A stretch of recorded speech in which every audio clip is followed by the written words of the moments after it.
ইয়া রাব্বাল আলামিন। আল্লাহ, তুমি না কোরআনে বলেছো বান্দা যতই গুনাহ করবে আমার কাছে তাওবা করলে আমি তোমারে মাফ করে দেব। মনে বড় আশা নিয়ে আল্লাহ তোমার শাহী দরবারে ভিক্ষুকের মতো হাত বাড়াইলাম। তুমি যদি ক্ষমা না করো, কে আমাদেরকে ক্ষমা করবে? কে আমাদের মাফ করবে?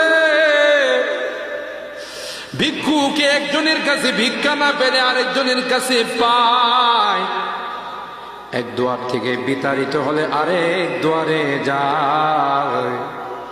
তোমার দরবার থেকে যদি মাহরুম হয়ে যায়, বিতাড়িত হয়ে যায়,